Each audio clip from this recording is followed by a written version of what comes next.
Okay, this is my Iveco Daily 2003 40C13 dual cab truck, converting it to a 2-tank WVO system. I've made up these 2 brackets to hold the fuel tank, and this is a pre-filter, so the oil will come out of the tank through this filter. Inside that canister is basically a screen, a stainless steel screen filter that can be opened up. Take the nut off the bottom, take the canister off, it unscrews, and then you can wash the filter. So just to take out any chunks that might get into the tank or something like that. Obviously all the oil will be pre-filtered and settled first. This is the tank which is going to be put in the bottom. I need to get the inlet welded onto the side and a couple of other things done with it, but it's a stainless steel tank. It's got a drain bung in the bottom and 2 AN8 fittings, one for the pickup and one for the return. This is actually the bottom of the tank, so these come out the side or out the back of the tank, picking up from the bottom of the tank. Then back down here, so we've got the brackets that tank will sit on and bolt to. We've got the pre-filter, and then underneath here, if you can see,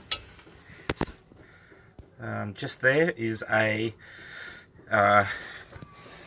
WVO Designs raw power lift pump.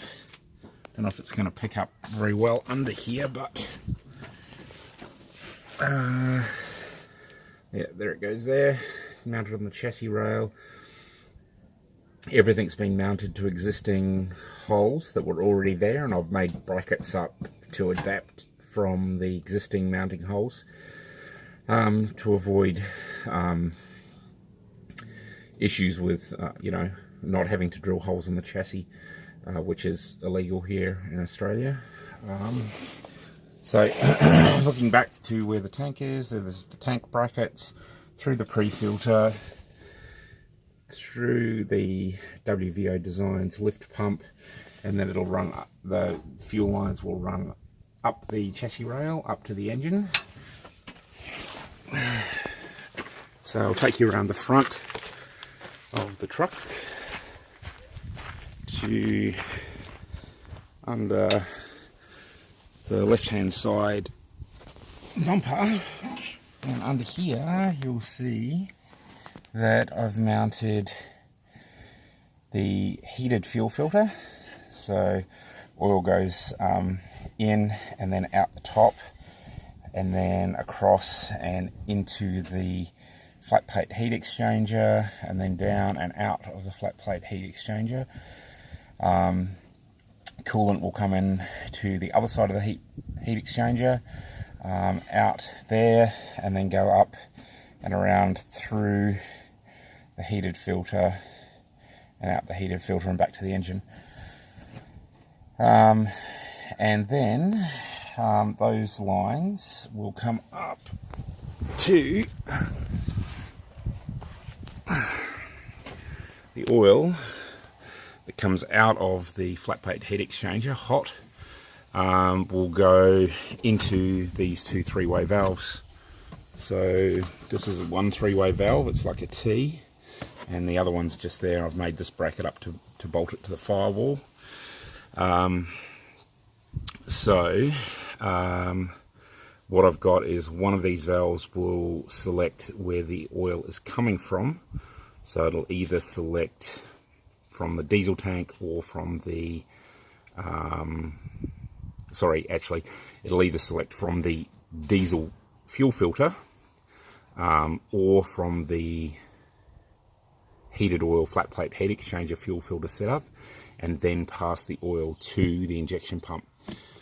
This second one will handle the return of the fuel, so it'll either send it back, so the overflow from the engine will either send that oil or diesel either back to the tank for the vegetable oil when it's running on vegetable oil, or it'll send it back to the tank for the diesel when it's running on diesel.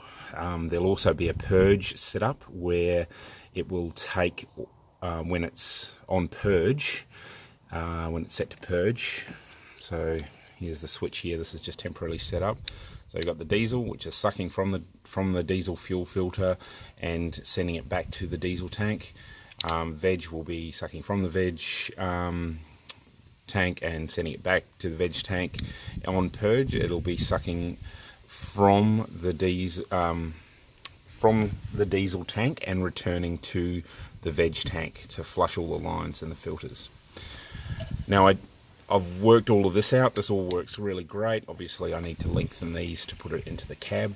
The issue I've got is, before I start doing the plumbing, is with the original fuel filter, the diesel fuel filter, this part here.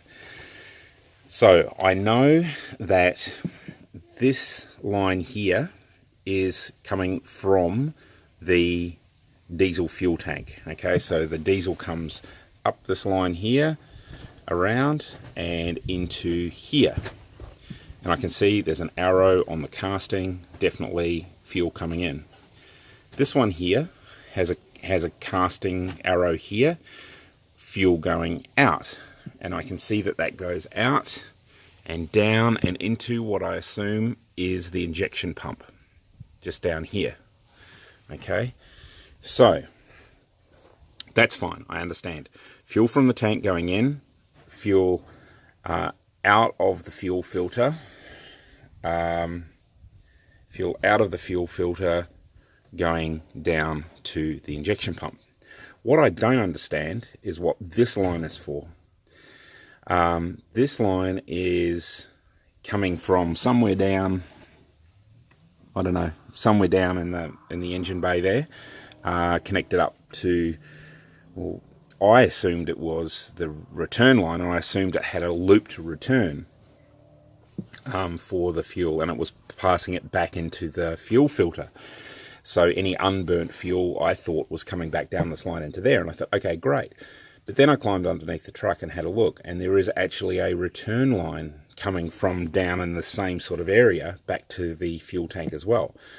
So it's got what I thought was a looped return, but then it's also got a return straight back to the fuel tank. So there's two lines coming from the fuel tank. One is the red line, which I've just shown here, coming in here, and the other one, a grey line, is going back to the tank. So why would you have a looped return, or what I think is a looped return, and also a line going back to the fuel tank? If someone can please explain to me what this is for, that will help me organise my plumbing and what needs to go where. For what it's worth, these fittings are larger fitting than this one. These ones are 3/8 fittings, 3/8 quick connects. This one is a 5/16, so it's smaller. These ones are larger than this one. That's about all I can say at the moment. If you could help me out with this original plumbing, what exactly it's doing, why there's this, and also return to the tank, that would be great. One thought I had was maybe this was going to some sort of pressure gauge, not sure, maybe to monitor the pressure in the filter, I don't know. It's also got this little ball on top, which looks to me like it could be for releasing air out of the system, not sure. I know what I would do if this was a loop return, how I would plumb it. I know what I would do if it was a return to tank system. I just don't know what to do with this loop return and return to tank system. So yeah, let me know what you think this line is all about. Thanks.